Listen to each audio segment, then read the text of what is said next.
Hey guys, this is Blanton with Once Upon a Homestead, and I just wanted to make a quick video about soil preparation. One of the most important things you can do to help your plants and help your garden, and in turn help your family, is to make sure that your soil is very rich and very healthy to start your plants in. One of the best things you can do is make sure that you are composting. If you aren't able to compost, totally understand it. And that's where pre-made soils come into play. And that's one thing that I wanted to talk about in this real quick.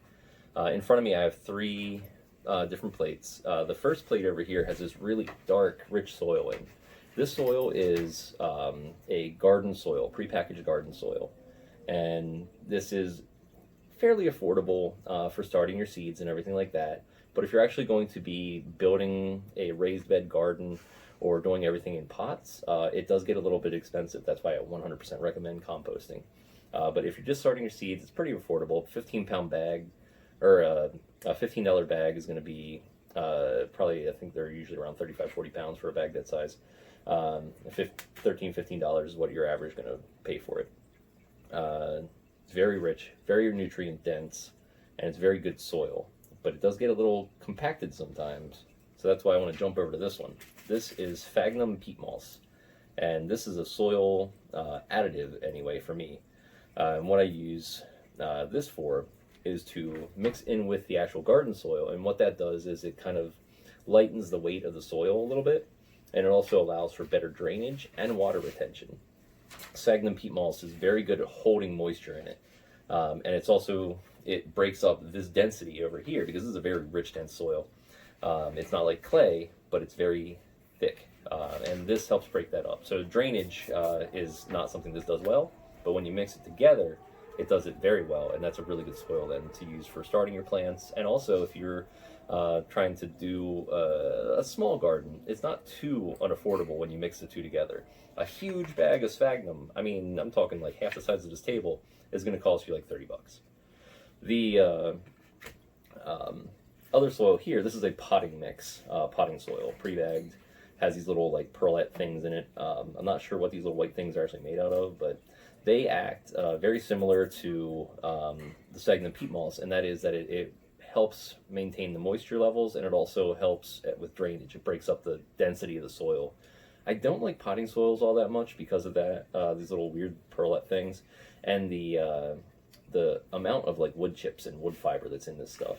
It's not terrible soil. It's very rich, very nutrient rich soil. It's very good soil, but it's expensive. A bag about a third of the size of this stuff is going to be about the same price as far as this goes. Now this is already pre-mixed for drainage and water retention and everything like that, so you don't really have to mix it with anything, but it is going to cost you a lot more, and it's not the greatest for starting some seeds because of how woody it is. Now their other brands are a little bit different and stuff like that, but this brand specifically, which I won't say what it is right now, but this brand is very wood heavy, and I don't really care for that. So this is very soil. There's a little bit of pieces of wood in here there, but it's not much. It's mainly just soil, and it's like I said, very nutrient rich. So your options are basically to buy your soils or to compost and make your own soil. Around here, we already know kind of what our soil is as far as quality and as far as the pH goes, which pH is another thing. These are all pretty neutral pHs and stuff like that as far as gardening goes. When I say neutral, I mean between like 5.8 and 6.8, and that's where most plants are going to grow. Some things like roses are, I think, a little bit better in acidity, so you want to go a little bit lower in the pH, and other things are a little bit better on the alkaline side. But typically, 5.8 to 6.8 pH is going to be where your plants are going to grow. Our soil around here is right around that, so we don't actually have to do a whole lot to our soil, which is great. But when you do plant, after a couple of years, your soil is going to start to lose nutrients. And that's when adding compost, basically looks like this, compost into it, or grass clippings, eggshells, and if you're a fisherman, fish carcasses and stuff like that, adding fertilizer back into the soil is great. You can add wood ash, potash, that kind of stuff. And that helps with your nitrogen and your phosphorus and all those kind of things. Adding all those different elements to your soil. and then you till that under, and it creates a very rich, very healthy soil for your plants to grow in. If you have the time and money, this stuff's great. Saves you a lot of trouble doing all that to your soil itself. But the pHs and stuff like that, you can buy pH monitors, but you don't really need to do that if you know your soil's right around in that level somewhere. You can get it tested if you want to, or you can buy a little monitor and stick it in the ground and kind of tells you what it is, but we don't bother with that. We already kind of know what it is and how the plants grow around here anyway. So we don't really mess with the pH too much. Soil types, like I said, there's at least potting soil types. You can make your own soil that's called loam. Loam is a mixture of sand, silt, and clay. And loamy soil is very good soil to grow in. It promotes drainage, it promotes moisture retention, and also solidity for your plants to grow the roots into. The little bit of clay is important in there because of that. It helps strengthen the soil.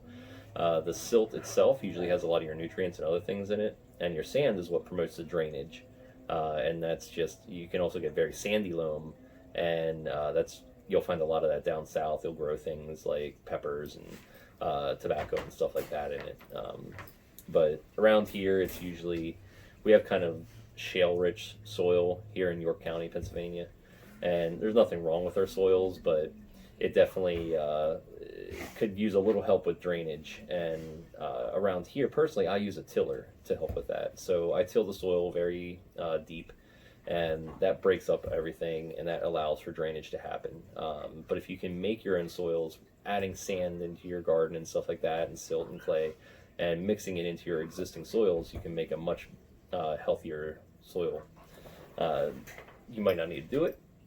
We don't do it around here. We never had a need to do it. It just depends how your soil is and how it grows, the plants and all that. So if you're looking where to get the garden soils instead of composting or making your own loam, you can get them in most department stores that that are hardware stores and stuff like that. You can get it at most grocery stores, big box stores and stuff like that. You usually have a garden section. They'll usually sell it. Price wise, like I said, you're looking for a very large, heavy bag. You're looking of the garden soil. You're looking about $15. The potting soil is going to cost you a lot more for a very large bag of the size of the garden soil. So you're looking at about half to a third of the size bag, costing about as much. And then the sphagnum peat moss, if you're looking for a bag that's comparable in size to your garden soil bag already, you're looking about the same price as the garden soil, about $15. So I have used trays like this to grow in to start my seeds. I have, I think, 6 of them started so far, and I've used a third of my big bag that I bought because I'm mixing with the sphagnum peat moss, so it's going a very long way. It spreads it out really well, and it all said and done was $30. That's not too bad. If I wanted to, because the soils around here aren't bad, I could also just dig up some soil around here and put it in a pot.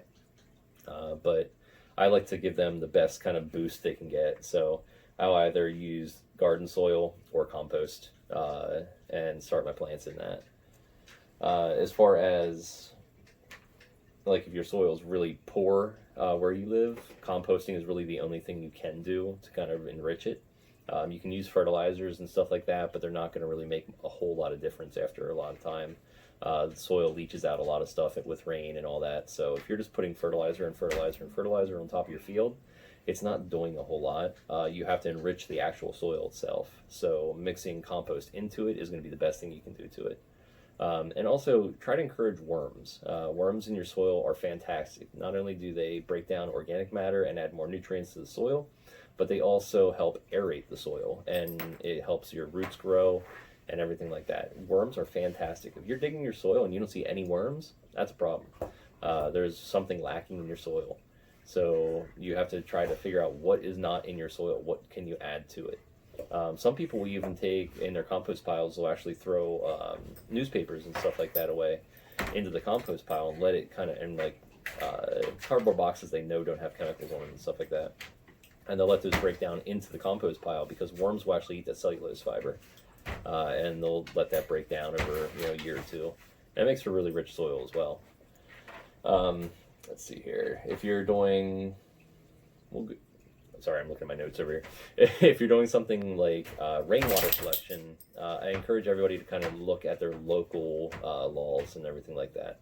A lot of municipalities have made it illegal to collect rainwater in rain barrels off your roof, which seems pretty silly to me. It comes out of the sky. Why can't you use it? But what we do around here, we have a well. We're not really short on water, and our water doesn't have chlorine or anything crazy like that in it, so we just use our well water, and that's how we water our garden and start our seeds and everything like that. If you do have city water and you're getting like the chlorine and other weird stuff that's in, I think weird stuff, in town water, then I would encourage you to either, if you can legally collect rainwater, do that, or get a water filter for your hose or something that you can kind of filter a lot of that chlorine out of your water before you water your plants with it. You can do whole house filters and stuff like that, but that gets into a little bit of money then. Rainwater is going to be cheap, obviously. It's free, it comes out of the sky.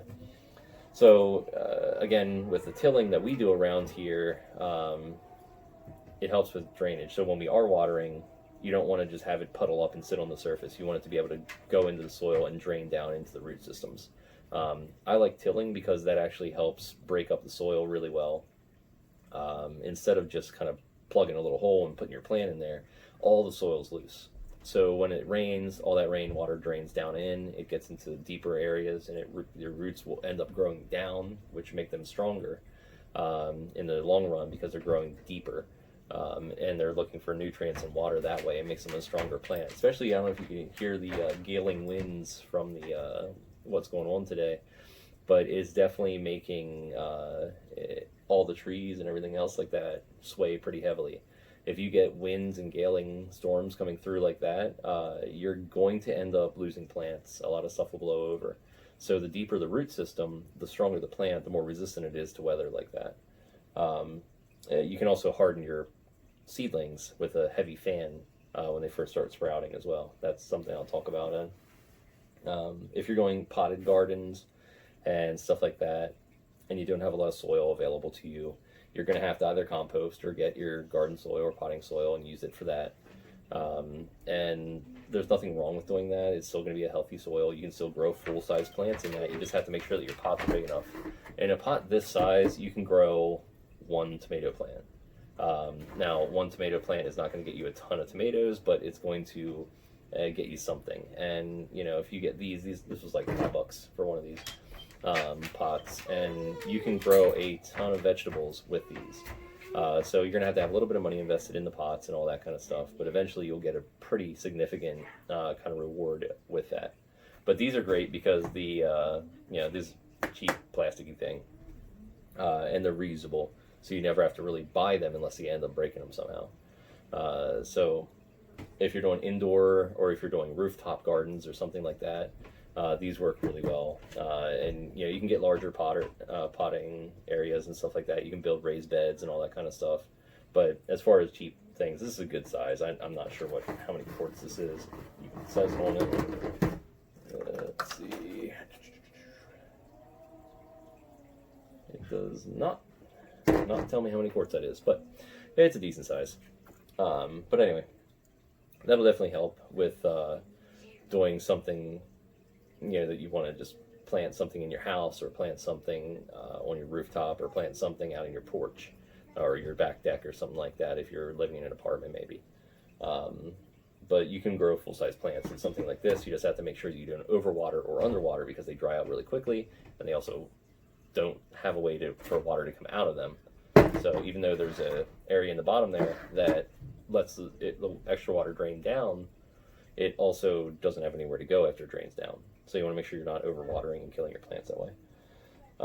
Fertilizers, if you are fertilizing, like I said, compost and stuff like that is great. You don't really need to fertilize if you're doing that. But if you do, cow and horse manure or fish fertilizer is going to work well for you. I don't recommend chemical fertilizers. I just don't recommend chemical stuff for anything really. I try to avoid all that. We try to go as natural and organic here as possible. A lot of the times, if you are a fisherman, you can take your fish waste and you throw it into your field. That's going to help.